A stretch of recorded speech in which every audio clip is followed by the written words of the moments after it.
सबैलाई स्वागत गर्न चाहन्छु। आज हामीमाझ यस संस्थाको निर्देशक श्री उदय वाग्लेज्यू यहाँ उपस्थित हुनुहुन्छ, साथै अध्यक्ष श्री सुरुङ थामोज्यू पनि यहाँ उपस्थित हुनुहुन्छ, साथै हाम्रो कार्य समितिका सम्पूर्ण साथीहरू पनि हामी यही उपस्थित छौँ। त्यसैगरी जनसम्पर्क समिति मकाउका कार्यवाहक सभापति श्री चण्डी योगाज्यू पनि यहाँ हुनुहुन्छ। त्यस्तै प्रवासी एकता मञ्चको अध्यक्षज्यू शिव थापाज्यू पनि यहाँ हुनुहुन्छ। हामीसँग मगर सङ्घ मकाउका अध्यक्ष शमशेर थापा मगरज्यू पनि यहाँ उपस्थित हुनुहुन्छ। त्यस्तै तामाङ हेतु सङ्घका उपाध्यक्ष कल बहादुर तामाङज्यू पनि हामीसँग यहाँ हुनुहुन्छ र हेत मकाउका अध्यक्ष प्रेम विकज्यू पनि यहाँ उपस्थित हुनुहुन्छ। सम्पूर्ण विभिन्न संस्थाका प्रतिनिधित्वहरूलाई यहाँ उपस्थित हुनुभएकोमा धेरै धेरै धन्यवाद व्यक्त गर्न चाहन्छौँ। एनएचएसको कार्य समितिलाई पूर्णता दिँदै 23 तारिकको दिन बसेको बैठकले पारित गरेको कार्य समितिलाई स्वागत तथा सम्मान गरिदिनु हुन म यहाँ अगाडि निर्देशक ज्यू तथा अध्यक्षज्यूलाई अगाडि उपस्थित हुन अनुरोध गर्दछु।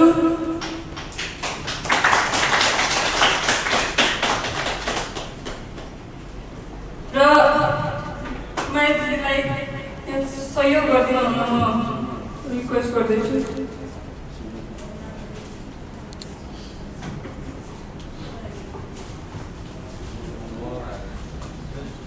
र नयाँ कार्य समितिलाई म यहाँ अगाडि बोलाउन चाहन्छु। म नाम लिन गइरहेको छु। हाम्रो सचिवज्यू यहाँ उपस्थित हुनुहुन्न, कृष्ण अधिकारीज्यू कार्य व्यस्तको कारणले उहाँ उपस्थित हुनु भएन। त्यसै गरी फाइनेन्सको एक्जिक्युटिभ पनि यहाँ हुनुहुन्न, लक्ष्मण गिरीज्यू। हाम्रो एडभाइजरी बोर्डका एक्जिक्युटिभ मधुकर थापाज्यूलाई म यहाँ अगाडि बोलाउन चाहन्छु।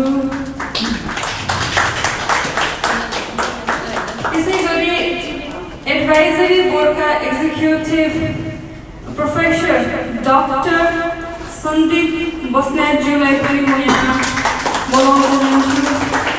हामीमा डाक्टर सन्दीपज्यूले साथ दिनुभएकोमा धेरै धेरै धन्यवाद। त्यस्तै constitution and disciplinary executive Sujan काफ्लेज्यूलाई पनि अगाडि बढाउन चाहन्छु। त्यस्तै म्यानेजमेन्ट तथा कोअर्डिनेटरमा म आफै पनि नियुक्ति भएको छु, त्यसको लागि दाइहरूलाई धेरै धेरै धन्यवाद। र स्पोर्ट्सका एक्जिक्युटिभ दीपक थापाज्यूलाई पनि म यहाँ अगाडि बढाउन चाहन्छु। Emergency rescue टिमका executive Prem Kumar विकज्यूलाई पनि अगाडि बढाउन चाहन्छु। त्यस्तै हाम्रा यहाँ कार्यवाहक सभापति जनसङ्घ समिति मकौका उपस्थित भइसक्नु भएको छ। त्यस्तै वुमन्स कोअर्डिनेटरमा हाम्रो बिना पाठक बहिनीलाई नियुक्ति गरिएको छ। बिना बहिनी आइपुग्नु भएको छैन। त्यस्तै निकै महत्त्वपूर्ण स्थानमा हाम्रो कानुनी एडभाइजर डाक्टर मिर्गिया पनि हुनुहुन्छ, तर उहाँ आज उपस्थित हुन सक्नु भएन। हजुर, उहाँ पोर्चुगिज हुनुहुन्छ र हाम्रो नेपाली कम्युनिटीमा हामीलाई साथ र सहयोग दिनको लागि अगाडि आइदिनु भएको छ। त्यस्तै हामीले हनरी एडभाइजर भनेर म्याडम एयर लियोङ क्योङलाई पनि यहाँ हाम्रो कार्य समितिभित्र सामेल गरेको छौँ। उहाँले आफैले भन्नुभएको थियो म यो कमिटीको मम्मी हो भनेर, र सधैँ उहाँ हाम्रो अभिभावक भएर बस्नुहुने उहाँले प्रतिबद्धता जनाउनु भएको छ। त्यस्तै कार्य समितिका साथीहरूलाई स्वागत र सम्मान गरी खाजा लगाइदिनु हुन म निर्देशकज्यू अध्यक्षज्यूलाई अनुरोध गर्दछु। र मैले छुट्याएको नाम मिडिया एन्ड पब्लिसिटीका एक्जिक्युटिभ सन्दीप कोयोज्यू र मिडिया एन्ड पब्लिसिटीमा हामीलाई साथ दिनुहुने सोफी वाग्ले बहिनी हुनुहुन्छ र त्यसै गरी सुरेन्द्र वाग्लेज्यू पनि हुनुहुन्छ। उहाँहरू हाम्रो मिडिया एन्ड पब्लिसिटी एक्जिक्युटिभका तल हुनुहुन्छ, सञ्जीवजीको तल हुनुहुन्छ। कृपया अध्यक्षज्यू र निर्देशकज्यूले खाजा लगाई सबैको सम्मान गरिदिनु होला।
कृपया सबैजना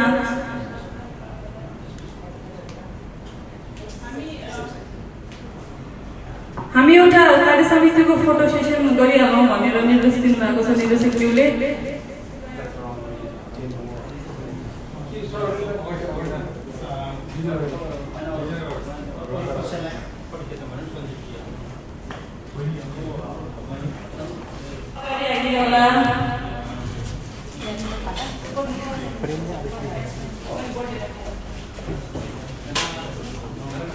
कृपया निर्देशकज्यूले ब्याज लगाई स्वागत गरिदिनु होला।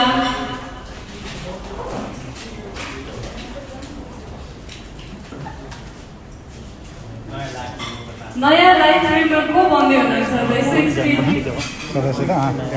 घनश्याम पौडेलजी बन्दै हुनुहुन्छ, उहाँलाई स्वागत गरौँ। कृपया ब्याज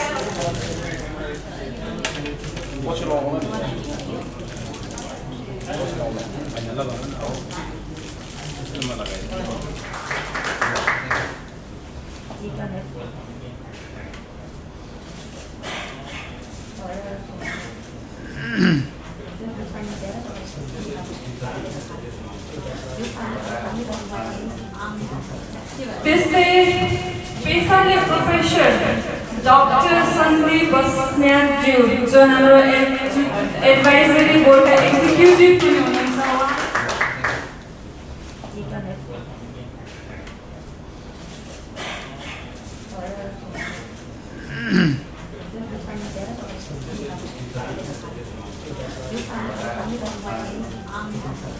त्यस्तै पेशाले प्रोफेसर डॉक्टर संदीप बस्नेतज्यू जो हाम्रो एडभाइजरी बोर्डका एक्जिक्युटिभ पनि हुनुहुन्छ।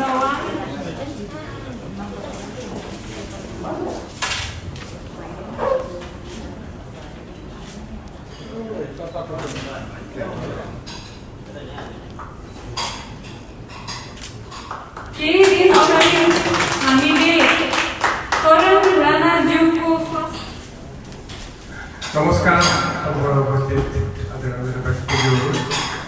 हाम्रो करण राणाज्यू जो रूपन्देही 11 लक्ष्मीनगर निवासी हुँदो रहेछ नेपालमा।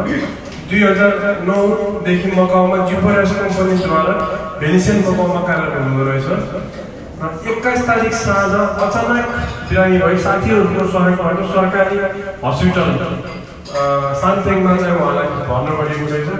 पहिला पूर्ण रूपमा पेरालाइसिसको शङ्का गरिएको रहेछ। हालसम्म शरीरको धेरै अङ्गहरू चलिसकेको, अब केही तल बाँकी भएकोले 30 तारिक बिहान उहाँलाई चाहिँ डिस्चार्ज गरिने कुरा चाहिँ जुन सम्बन्धित बिरामीसँगबाट पनि मैले टेलिफोनबाट जानकारी दिएँ र भेट्ने समय अभावले गर्दा मैले उहाँलाई भेट्न जान सकिनँ। त्यसको लागि चाहिँ म प्रार्थी छु। तारिक भएसम्म म उहाँलाई 30 तारिक डिस्चार्ज गर्ने बेलामा चाहिँ मलाई उहाँलाई हस्पिटल जानेछु। अब एनआरएल मकाउ नेपाल हेल्पिङ ह्यान्डको सबै रिक्सी टिमको एउटा जिम्मेवारी नाताले पनि मैले चाहिँ मेरो जिम्मेवारी हो सेवा नै धर्म र एकातिर नै बल हो भन्ने मेरो मान्यता राख्छु। धन्यवाद साथीहरूलाई। धन्यवाद प्रेम कुमार विगतज्यू।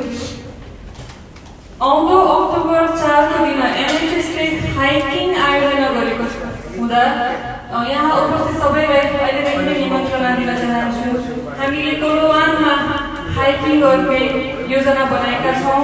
समय 3 बजेदेखि साइन्स गेटमा रहेको छ। तपाईँहरूलाई हामीले मेसेन्जर थ्रु पनि यो अपडेट गराउने गर्छौँ। तपाईँहरूको नाम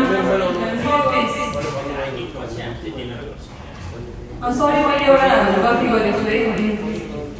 अक्टोबर 4 जुन दिन हाइकिङ गरिन्छ, हाइकिङ सकिसकेपछि डिनरको लागि चाहिँ हामी यहाँ 8848 रेस्टुरेन्टमा आउनेछौँ। आउनुहुने साथीहरूले हामीलाई डिनरमा पनि जोइन गर्नु होला।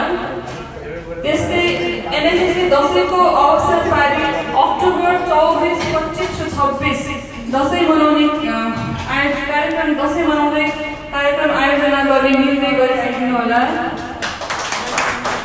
त्यस्तै हाम्रो पार्वती गुरुङज्यूको पनि बर्थडे रहेको छ आज। सोलाङ्कर थापाको पनि बर्थडे रहेको छ। हाम्रो लिटल एनएचएस मेम्बर हुनुहुन्छ सोलाङ्कर। त्यस्तै लिटल एनएचएस मेम्बर अचिनाको पनि बर्थडे रहेको छ, तर उहाँ उपस्थित हुनुभएको छैन आज। र सुनिल श्रेष्ठज्यूलाई पनि अगाडि बोलाउन चाहे, उहाँको पनि बर्थडे रहेको छ।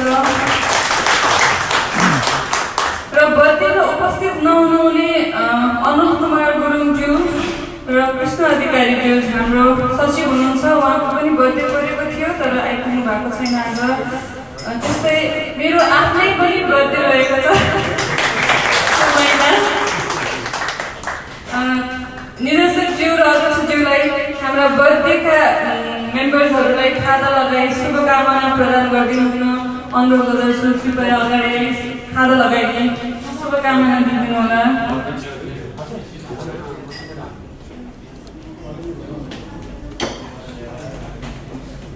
यस पश्चात हामी केक काटी यो कार्यक्रमलाई अगाडि लगाई डिनर व्यवस्थापन गरेका छौँ। डिनर खानु होला र मैले यो माइक चाहिँ अफ गरेँ।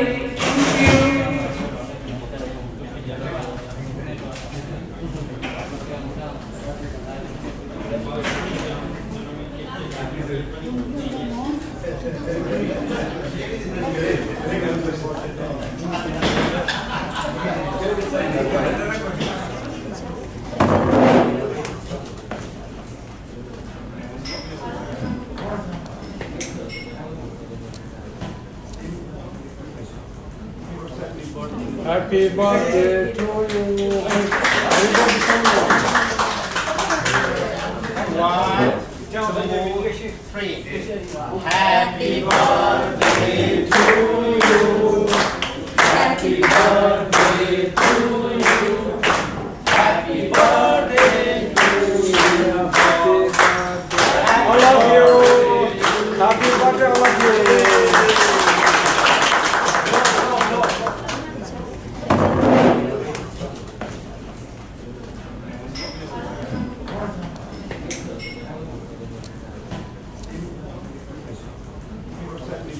Happy birthday to you.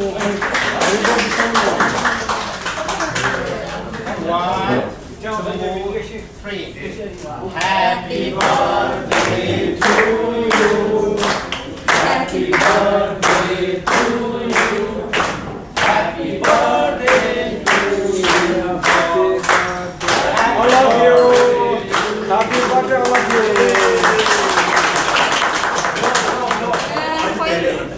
Once more. Thank you for organizing. Photo खींचो मुझे. Let's look photo. On WhatsApp. आउनु न photo खीचौँ एउटा सबैजना आउनुहोस् न. ए हो.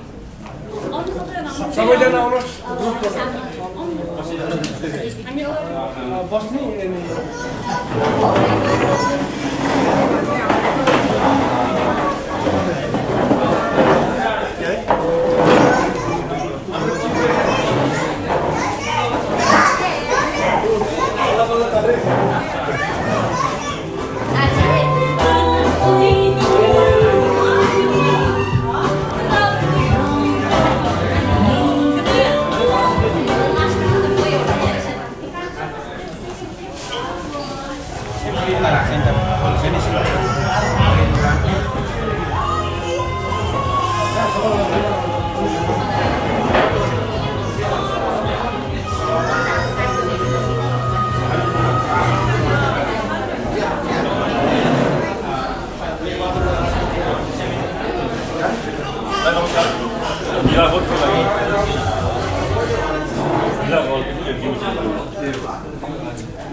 royalty. Ayaw 17% ko yan sa list niya.